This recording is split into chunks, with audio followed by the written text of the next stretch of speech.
we are back. Avatar: The Last Airbender, Book 3, Episode 8, titled The Puppet Master. And this is the episode that I'm thinking of. You guys are in for a treat. A dark, twisted, and almost over the top for a kid's show treat. But I'm happy to have you on board, and as always, if you enjoy the content, you know what the usual YouTube metrics that people love to ask you for, so by all means consider any of those at any point in time if they fit your needs. And someone did mention in the comments, hey, we haven't seen this side of the shelf because we keep seeing this side of the shelf based on the recordings. So, fair enough. Here you go.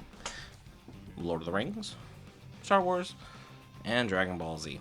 Just to make sure that, you know, all those requests are properly taken care of. And again, at some point, I will take the time and get the Patreon back up to date because I got the message from Patreon that says, hey, we're probably going to shut down your account because you haven't done anything in 6 months.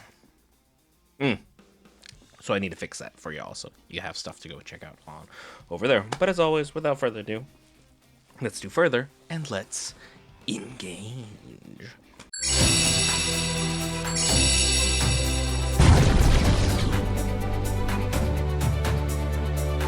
It came into the torchlight, and they knew the blade of Wing Fun was haunted!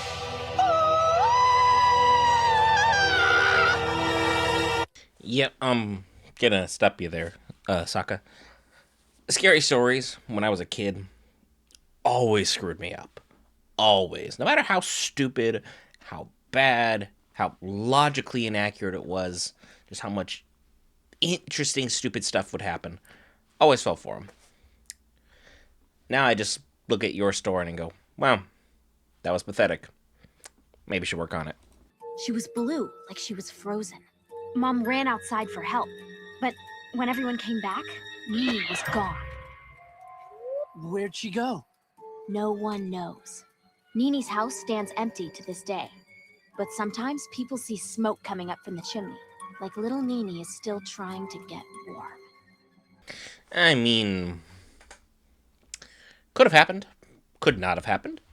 Didn't really affect me all that much though, because like, yeah, you guys didn't have a waterbender on hand to like move the snow, like at all. It's like the Southern Water Tribe, like the poverty water tribe, and the Northern Water Tribe is like the one that's just succeeding. Because I know we got Katara and Sokka from the Southern Water Tribe, but are these two gems in places that gems don't normally come from? It just stopped. All right, now I'm getting scared. Hello, children. Sorry to frighten you. My name is Hama. You children shouldn't be out in the forest by yourselves at night. You shouldn't be out in the forest either, old lady. What are you doing outside at this hour of night? Because it's always like, everyone's like, oh, cool. It's nice to see people when you're on a nature walk, like during the day. But when you see people on the trails walking at night, aren't you also wondering, what the hell is wrong with this person? Right? What do you mean disappearing? When the moon turns full, people walk in, and they don't come out. Who wants more tea? Even the Avatar is just like, you know what? Those woods, I want nothing to do with them. Don't want any smoke with them. Avatar, Aang, all of your past lives are looking at you right now and going, really, dude? Really? We are the Avatar. We've handled far greater threats than the forest where you go missing. I know, Momo, this place is creepy. I don't know if I'm gonna be able to fall asleep.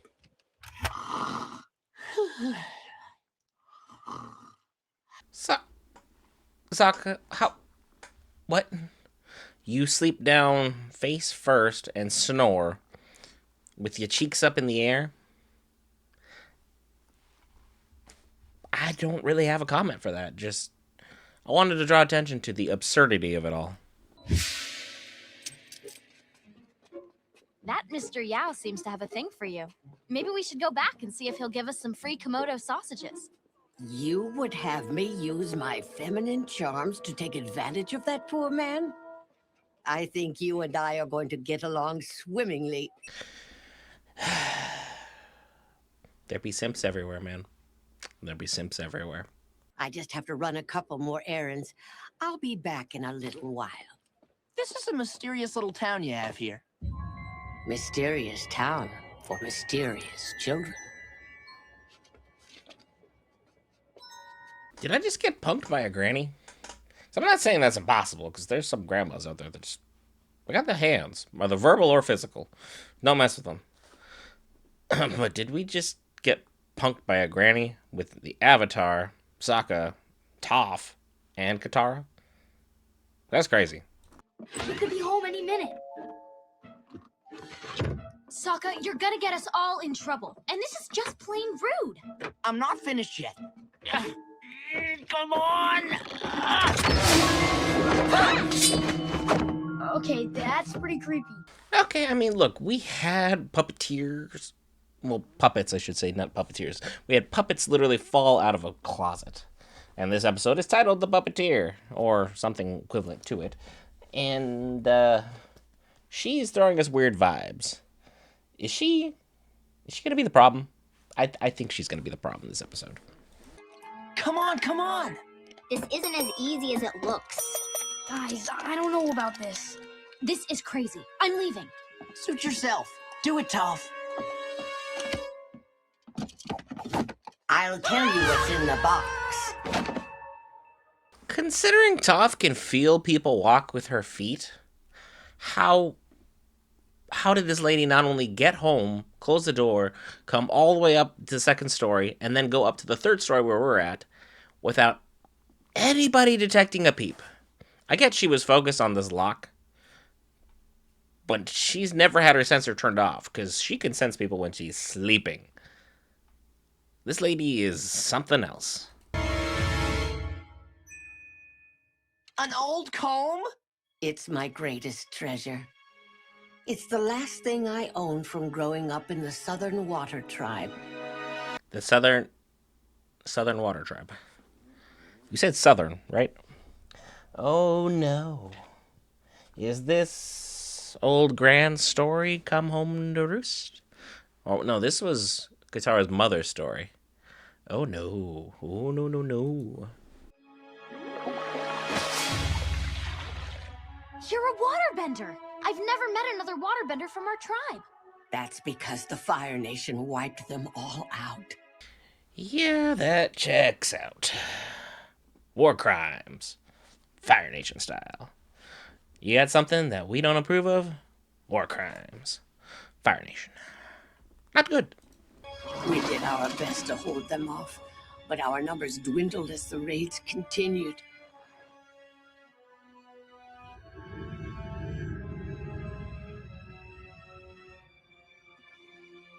Finally, I too was captured.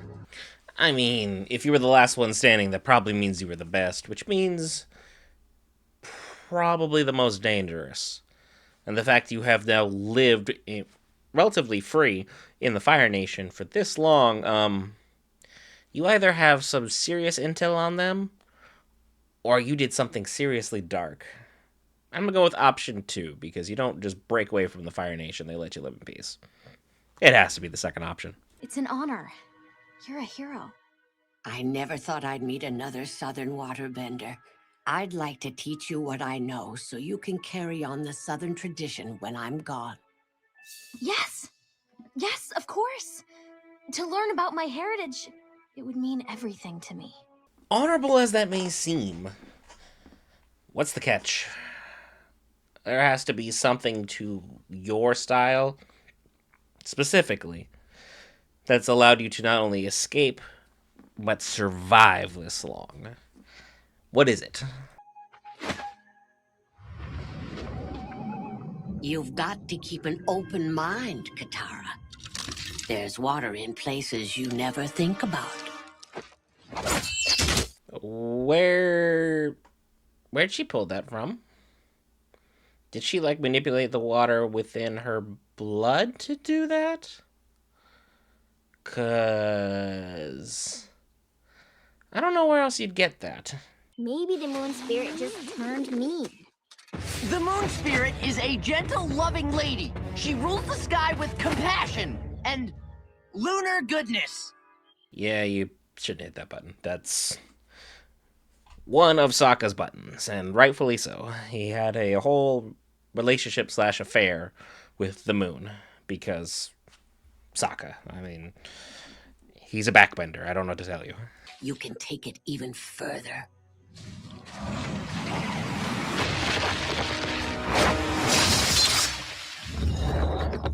That was incredible. I don't think this is going to be a moral good episode. Like, we pulled water out of ourselves, now out of the plants killing them. What's the next level? We're just going to literally pull all the water out of Oh god, we're going to kill some people. This old lady is the problem of the town, isn't she? Oh dear. Tonight I'll teach you the ultimate technique of waterbending. It can only be done during the full moon, when your bending is at its peak. But isn't that dangerous? I thought people have been disappearing around here during the full moon. Yeah, hold up there, player. You want to teach me something at the full moon, knowing full well the full moon is dangerous in this town. You're the one making people go missing, ain't you? But for what purpose? What reason? Why are you making this happen? Because right now we're standing in a circle of dead flowers because of you. And you don't seem to give a rip. What's the catch? Just felt something come over me, like I was possessed. Forced me to start walking toward the mountain. I tried to fight it, but I couldn't control my own limbs.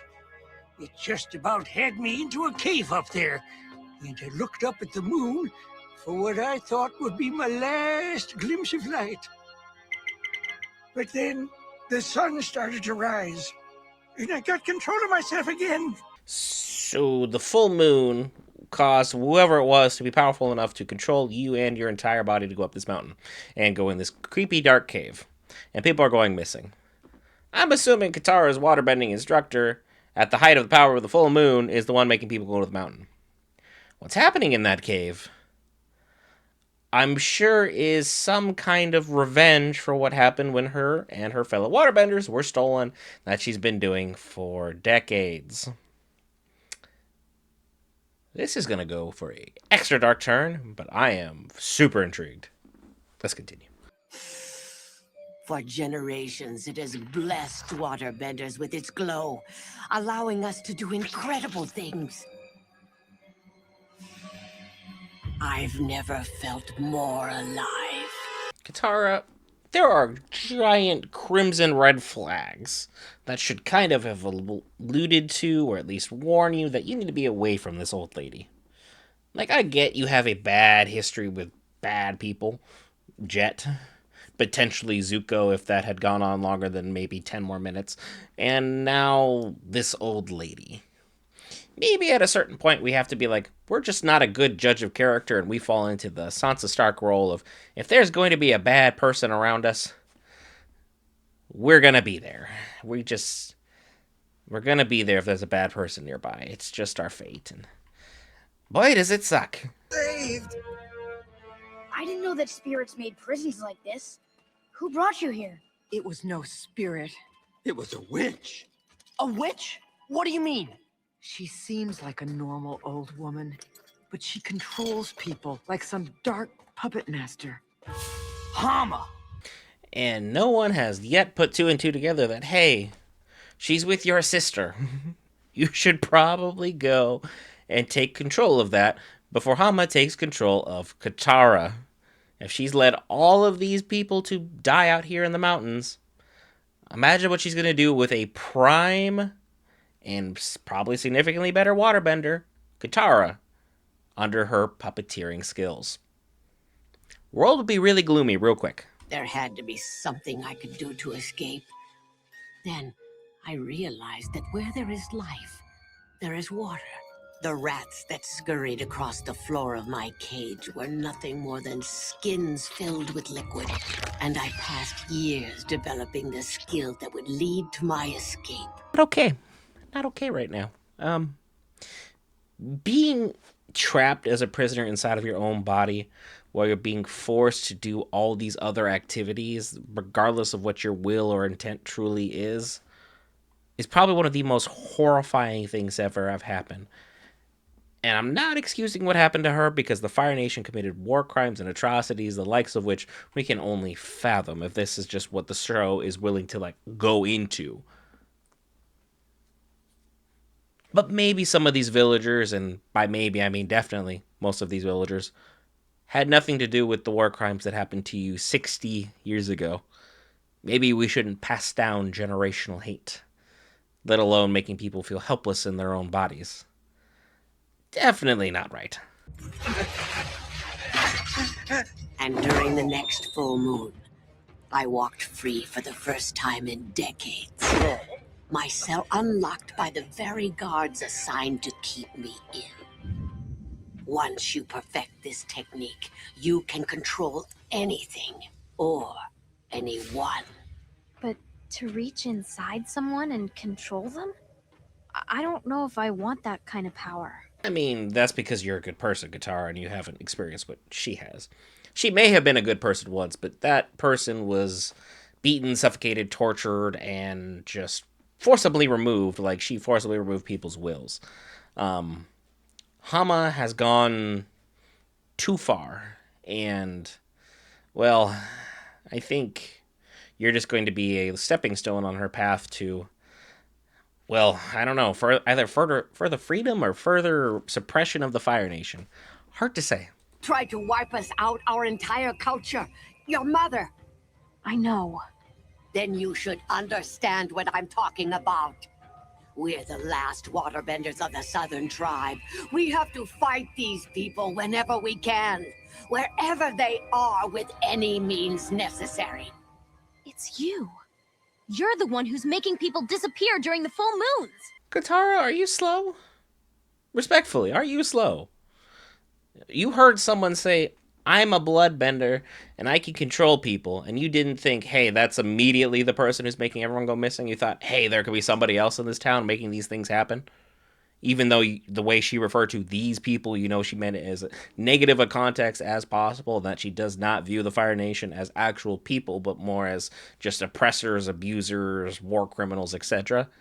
How did you not... You know what, I'm not going to get on a soapbox here, but girl, be better. Do better. They deserve the same. You must carry on my work. I won't. I won't use bloodbending, and I won't allow you to keep terrorizing this town. You should have learned the technique before you turned against me. I mean, she did have a point that you should have learned how to do it before you kind of confronted her, but again, I think we're just going to go 0 for 3. We didn't suspect her. When the information was given, we still didn't accuse her, and then we hastily accused her too soon. After, you know, not kind of just being, like, subtly in your head, like, oh, she's the problem, but still play it along so you can get all the information you need, and eventually be like, Aang, help. I have stepped in it big time. Please.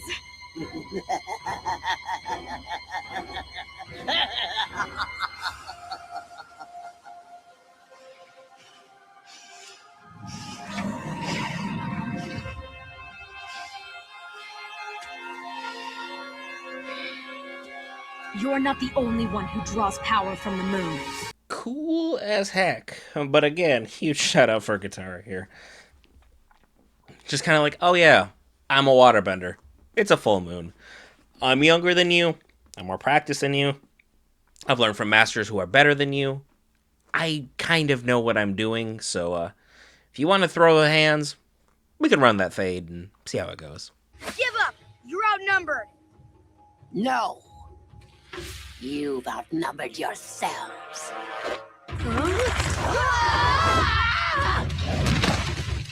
Did she just throw the Avatar like he was a rag doll?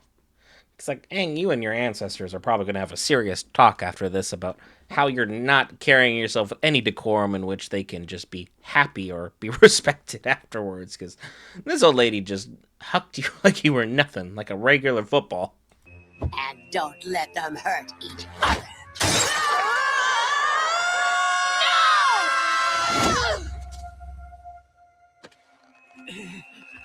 No! Oh, dear.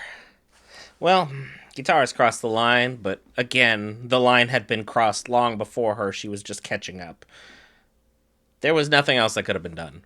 Like, she could not have summoned a wave strong enough to stop the meteor sword from impaling the Avatar and ending the entirety of the world's hope right then and there. Literally, you had to take control of Hama, or Avatar: The Last Airbender ends today. Congratulations, Katara. You're a bloodbender.